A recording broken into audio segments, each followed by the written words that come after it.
नमस्कार बच्चों, YouTube channel शिक्षालय में आपका बेहद स्वागत है। मेरा नाम है रेणु यादव। बच्चों, इस YouTube चैनल के माध्यम से हम क्लास 9 से लेकर 12 तक के सारे केमिस्ट्री के चैप्टर्स कवर करेंगे। यदि आपके परिचित 10th, 11th, 12th में है तो आप उनको भी इस YouTube चैनल के बारे में बता सकते हैं। क्लास 9 में हम बात कर रहे हैं चैप्टर नंबर 2 की, is matter around us pure. बच्चों, अभी तक हम लोगों ने इस चैप्टर में कंसंट्रेशन ऑफ सॉल्यूशन और उसके फॉर्मूले तक का सफर तय किया है। एक बार पीछे चलते हैं आगे के टॉपिक को रिलेट करने के लिए। मैंने आपको बताया था कि सॉल्यूशन दो तरीके के होते हैं। एक तो होता है होमोजेनस सॉल्यूशन और एक होता है heterogeneous solution. Clear? Homogeneous solution का मतलब मैं आज आपको एक एग्जांपल के तौर पे दिखा ही देती हूँ। अभी तक हम लोगों ने ये बात की है। ये एक गिलास पानी है, क्लियर? इसमें मैंने नमक डाल दिया, ठीक, और इसको अच्छे तरीके से घोल दिया है। घोलने के बाद आप लोग भी अपने घर में ऐसे कीजिएगा। इसमें नमक कहाँ है आपको पता नहीं चलेगा। क्लियर? जो आपको थोड़ा बहुत दिखेगा वो या तो इम्प्योरिटीज होती है या आपने अच्छे से घोला नहीं है, इसलिए नीचे पार्टिकल्स रह जाएंगे। तो वो पार्टिकल्स जो इसमें नमक के थे वो पूरे अच्छे तरीके से घुल जाते हैं और आप पता नहीं लगा पाते हैं कि पानी में नमक कहाँ है। So that is a homogeneous mixture. Clear? अब हेट्रोजेनस मिक्सचर क्या होता है? हेट्रोजेनस मिक्सचर वो जहां सॉल्यूट इजिली आपको नजर आता है, उसके बारे में आज हम प्रैक्टिकली बात करेंगे। एक और बात मैं आपको बता देती हूँ, सॉल्यूशन सॉल्यूट और सॉल्वेंट से मिलकर बनता है। अब जब मैंने एक गिलास पानी में नमक डाला तो एक गिलास पानी क्या है? सॉल्वेंट, और जो नमक है वो क्या है? सॉल्यूट। क्लियर? तो ये दो चीजें आप याद रखिए। पहला तो एक सॉल्यूशन सॉल्यूट और सॉल्वेंट से मिलकर बनता है, और दूसरा उसका जो नेचर होता है वो होमोजेनस या फिर हेट्रोजेनस होता है। आज जिस सोल्यूशन की हम बात कर रहे हैं वो हेट्रोजेनस है। ओके, हेट्रोजेनस सोल्यूशन को हम सस्पेंशन कहते हैं। सस्पेंशन, देखिए बच्चों, एक गिलास पानी हमने लिया है, इस पानी में हमने रेत मिला दिया है। क्लियर? सैंड। अच्छे से हमने इसको मिक्स कर दिया है, और मिक्स करने के बाद हम इसको थोड़ी देर के लिए रख देते हैं और रिज्यूम करते हैं अपने चैप्टर को। ओके, एक और चीज मैं आपको दिखा देती हूँ। ये है एक गिलास दूध। ओके, अब मैंने आपको तीन चीजें दिखाई है। एक तो नमक वाला पानी जिसका हम डिस्कशन पहले ही कर चुके थे, एक गिलास पानी में सैंड लिया है, और ये है एक गिलास दूध। ओके, अब हम बात करते हैं उस गिलास की जिसमें हमने सैंड लिया था। ओके, हमने क्या किया? हमने एक गिलास पानी लिया, उस एक गिलास पानी में हम लोगों ने सैंड मिलाया है ऊपर से। तो पहले तो कंसेप्चुअल बात करते हैं। सैंड क्या है? सैंड है सॉल्यूट। पानी क्या है? पानी है सॉल्वेंट। क्लियर? अब ये जो मिक्सचर तैयार होगा, मिक्स तो हो ही गया ना, तो मिक्सचर ही है, पर क्योंकि लिक्विड में है इसीलिए हम इस मिक्सचर को जब सॉल्यूट और सॉल्वेंट मिल जाते हैं तो उसको हम सोल्यूशन बोलते हैं। इस केस में जहां हमने सैंड को सॉल्वेंट में डाला, यानी कि पानी में डाला, तो जो मिक्सचर हमारे पास तैयार होकर आएगा उसको हम बोलेंगे सस्पेंशन। क्या बोलेंगे? सस्पेंशन। क्लियर? अब इसकी प्रॉपर्टीज डिस्कस करते हैं। चार प्रॉपर्टीज होती हैं सॉल्यूशन की, जैसे इसकी भी चार ही प्रॉपर्टीज होंगी। चारों प्रॉपर्टीज डिस्कस करते हैं। पहला, ये हेट्रोजेनस है। हेट्रोजेनस का मतलब अब आप समझ ही गए होंगे। हेट्रोजेनस सॉल्यूशन का मतलब वो सॉल्यूशन जिसमें पार्टिकल्स जो सॉल्यूट के हैं वो साफ नजर आते हैं। अब देखिए कैसे। ये वो एक गिलास पानी है जिसमें हमने रेत मिलाया था। मैं इसमें नीचे की जो परत है ना, इस नीचे बॉटम में सब सेटल हो गया है। इसका मतलब मुझे इसके पार्टिकल साफ नजर आ रहे हैं, और अगर मैं इसको चम्मच से मिला दूं तो इसके पार्टिकल्स जो होंगे वो फिर से स्कैटर हो जाएंगे पूरे के पूरे पानी में। क्लियर? तो वो मिक्सचर जिसमें हमें सॉल्यूट और सॉल्वेंट साफ साफ अलग अलग नजर आ जाए, हम बता सके अच्छा ये पानी है और ये सैंड है, वो कहलाया जाता है आपका सस्पेंशन। तो पहला प्रॉपर्टी तो हो गया कि ये हमारा हेट्रोजेनस होता है, हेट्रोजेनस मिक्सचर होता है। दूसरी प्रॉपर्टी क्या होती है? अभी मैंने आपको दिखाया, हम रेत आसानी से देख पा रहे थे, और अगर हम चम्मच से मिला देते हैं उस सैंड को पानी में, तब भी हम रेत के पार्टिकल्स आसानी से देख सकते हैं। सेकेंड प्रॉपर्टी है can be seen bye naked eye.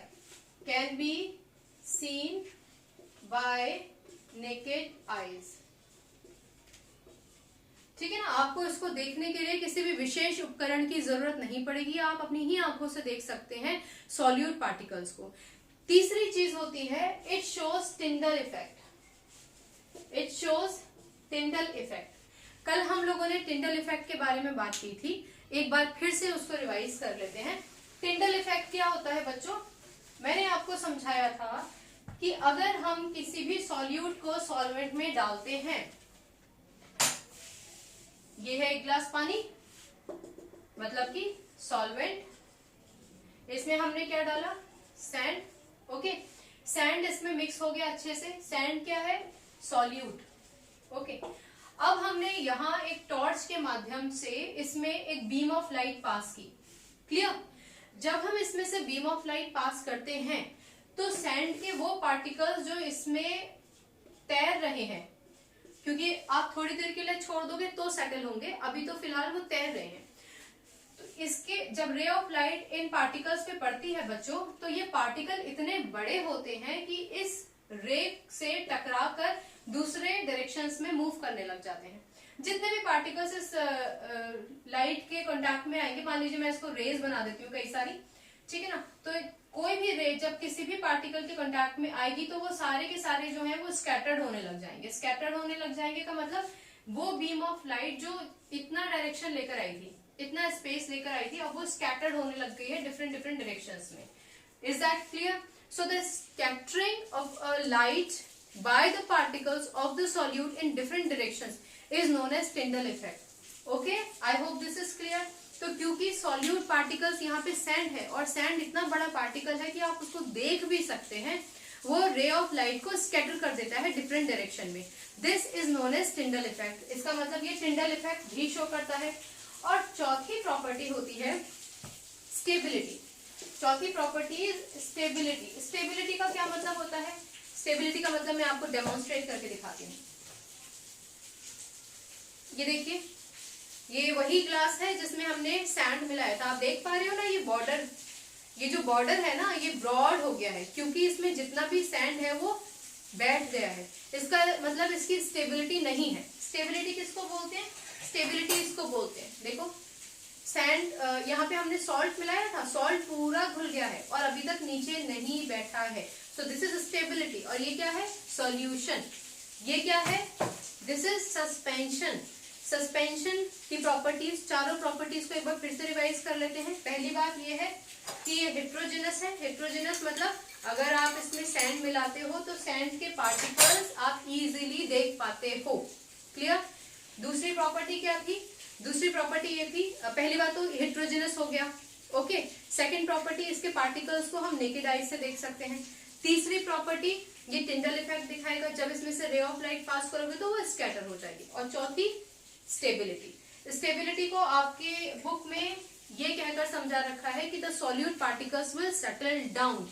इसका मतलब जब आपने कोई भी बीकर लिया या ग्लास लिया, उसमें जब आपने सैंड को मिलाया है तो सैंड थोड़ी देर बाद सारे के सारे नीचे मूवमेंट करके यहाँ पर बैठ जाएंगे, यानी कि सेटल हो जाएंगे। ये हैं चारों प्रॉपर्टीज आपके सस्पेंशन की। I hope this is clear. Suspension समझ में आ गया बच्चों? आगे बढ़ते हैं, कोलॉइडल सॉल्यूशन के बारे में बात करते हैं।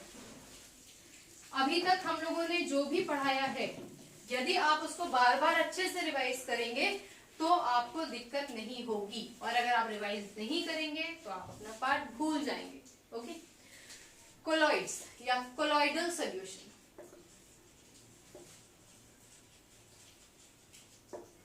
बच्चों सॉल्यूशन जो है ना वो एक कॉमन टर्म है। क्लियर? पानी में नमक मिलाओ या रेत मिलाओ या फिर दूध लो, दूध में भी तो पानी होता है, या फिर एक ग्लास पानी में इंक डाल दो, कहेंगे हम उन सबको सॉल्यूशन, पर उनकी प्रॉपर्टीज के बेसिस पे हम उनको 3 कैटेगरीज में डिवाइड कर देते हैं। होमोजेनस हो गया, पार्टिकल्स नजर नहीं आ रहे, बाकी की जितनी भी प्रॉपर्टीज हमने डिस्कस की तो सॉल्यूशन हो गया। पार्टिकल्स नजर आ रहे हैं, सेटल डाउन हो गए, टिंडल इफेक्ट दिखा रहा है, हेट्रोजेनस हो गया तो वो सस्पेंशन हो गया। कोलॉइडल सॉल्यूशन क्या होता है? लेक्चर की शुरुआत में मैंने आपको ये ग्लास दिखाया था जिसमें दूध है। जैसे ये पहले था वैसे ही अब है। ऐसा नहीं हुआ कि सैंड की तरह इसके पार्टिकल्स नीचे बैठ गए होंगे। जितना गाढ़ा ऊपर था उतना ही गाढ़ा नीचे है, जितना सफेद ऊपर था उतना ही सफेद नीचे है। क्लियर? भले ही इसमें फैट है, प्रोटीन है, वाटर है, उसके बावजूद कोई भी पार्टिकल सेटल नहीं हुआ है। और ये है एक एग्जाम्पल कोलॉइड्स का। तो अब हम कोलॉइड्स की प्रॉपर्टीज के बारे में बात करते हैं। देखो बच्चों, सबसे इंपॉर्टेंट चीज है कि जो कोलॉइड है ना उसके पार्टिकल्स, क्योंकि बीकर ले लेते हैं, हमने इसमें मिल्क ले रखा है, क्योंकि इसके पार्टिकल्स रे ऑफ लाइट को स्कैटर करने की क्षमता रखते हैं। रे ऑफ लाइट यहां से आ रही है, सीधे आ रही थी, इसके जो पार्टिकल्स है ना कोलॉइड्स के, मैंने डायरेक्टली टिंडल इफेक्ट लिया है, बाकी की चीजें हम बाद में डिस्कस करेंगे। ये जो कोलॉइड्स के पार्टिकल्स होते हैं वो सॉल्यूशन के पार्टिकल से तो बड़े होते हैं, सस्पेंशन के पार्टिकल से छोटे होते हैं, क्लियर, पर इतने छोटे नहीं होते हैं कि उनसे रे ऑफ लाइट टकराए बगैर सीधे निकल जाए, या फिर सीधे निकल जाए और उस पर कोई प्रभाव ना पड़े, ऐसा नहीं होगा। इसका मतलब जब ray of light in particles पे पड़ती है, जब ray of light in particles पे पड़ेगी, बहुत सारे लाइट में तो बहुत सारे रेडिएशन रेज निकलेंगे ना, तो बहुत सारे रेज दिखा लेते हैं। तो जब इन पार्टिकल्स पे पड़ेगी ना, तो ये पार्टिकल्स इतने बड़े तो हैं कि उस लाइट को डिफरेंट डायरेक्शंस में स्कैटर कर देंगे, क्लियर। इसका मतलब टिंडल इफेक्ट तो दिखाएंगे ये, ओके, टिंडल इफेक्ट दिखाएंगे।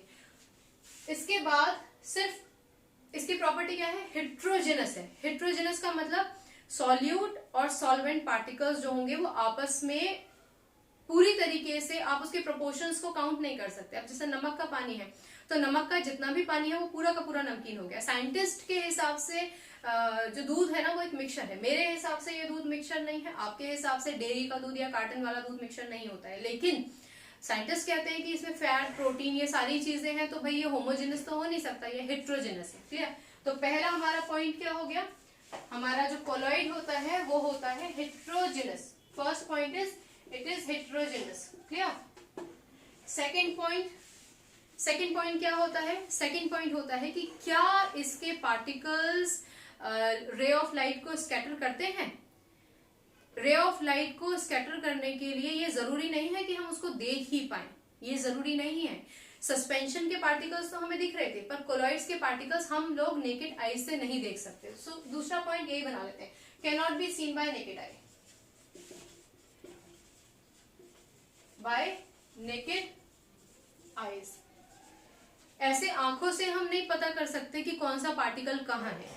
पहला प्रॉपर्टी हो गया हेट्रोजेनस तो होता है, दूसरा प्रॉपर्टी हो गया हम इसको नेकेड आई से नहीं देख सकते। और तीसरी प्रॉपर्टी क्या हो जाती है, तीसरी प्रॉपर्टी होती है कि ये टिंडल इफेक्ट शो करता है। टिंडल इफेक्ट शो करता है का मतलब इससे अगर कोई भी रे ऑफ लाइट टकराएगी तो उस रे ऑफ लाइट को ये डिफरेंट डायरेक्शंस में स्कैटर कर देगा। चौथा पॉइंट है ये कैन नॉट सेटल या फिर will not settle. Can not की जगह विल नॉट भी लगा सकते हो। इसके जो पार्टिकल्स हैं वो सेटल नहीं करेंगे। इसका मतलब अब अगर मैं आपके पास ये ट्रे लेकर आऊं,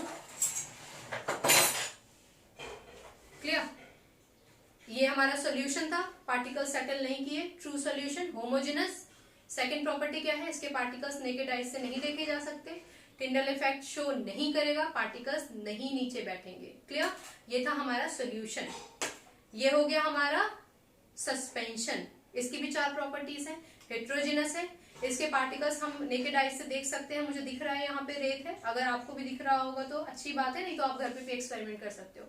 टिंडल इफेक्ट शो करेगा और इसके पार्टिकल्स नीचे बैठ जाएंगे या फिर सेटल डाउन हो जाएंगे। और ये रहा हमारा कोलाइडल सॉल्यूशन। हेट्रोजेनस है, क्लियर, इसके पार्टिकल्स नेकेड आइज से नहीं दिखेंगे, मालूम नहीं चलता कि कौन सा पार्टिकल कहाँ है, क्लियर। उसके अलावा टिंडल इफेक्ट दिखाएगा, मतलब इसके पार्टिकल्स जो हैं वो सस्पेंशन से छोटे हैं, ट्रू सॉल्यूशन से बड़े हैं, सस्पेंशन से छोटे हैं, पर इतने भी छोटे नहीं है कि ये टिंडल इफेक्ट शो ना कर सके। और इसके पार्टिकल्स नीचे नहीं बैठते, ऊपर भी जितना गाढ़ा है उतना ही गाढ़ा नीचे है, पार्टिकल्स नीचे सेटल डाउन नहीं किए हैं। ओके बच्चों, तो इस पूरे लेक्चर के माध्यम से अब तक आप ये सब कुछ समझ चुके हैं कि किस तरीके से हम जो सॉल्यूशंस हैं उनको सॉल्यूशन, जिसको हम ट्रू सॉल्यूशन भी कहते हैं, सस्पेंशन या फिर कोलॉइडल सॉल्यूशन की कैटेगरी में कैटेगराइज कर देते हैं। अब तक का लेक्चर मुझे लगता है आपको अच्छे से समझ में आ गया होगा। इस चैप्टर का जो बाकी का पोर्शन है वो हमें ये बताएगा कि हम ये जो सॉल्यूट है ना इसको हम सेपरेट कैसे करते हैं। अगर मुझे दूध को उस सोल्यूशन से, कोलाइडल सोल्यूशन को दूध में कन्वर्ट करना है, पाउडर दूध में कन्वर्ट करना है, तो मैं कैसे कन्वर्ट करूंगी, इस चीज को हम आगे आने वाले लेक्चर्स में पढ़ेंगे। ठीक है बच्चों, अगर आपको कोई भी डाउट हो तो फिर आप मुझे बेहिचक पूछिए। चैनल को सब्सक्राइब कर लीजिए ताकि बार बार आप लोगों को अपडेट करने के लिए आपको किसी लिंक की जरूरत ना पड़े, आपको फौरन अपडेट हो जाओगे आप लोग जैसे ही कोई नया वीडियो पड़ेगा। क्लियर? इसके अलावा खुश रहिए, and when you have the will you have the way, plus there is no shortcut to success. And third, chemistry से आपकी केमिस्ट्री बहुत अच्छी हो जाएगी, इसका वादा करते हुए आज आपसे विदा लेती हूँ। अपना ख्याल रखिए, खुश रखिए, God bless you, bye bye.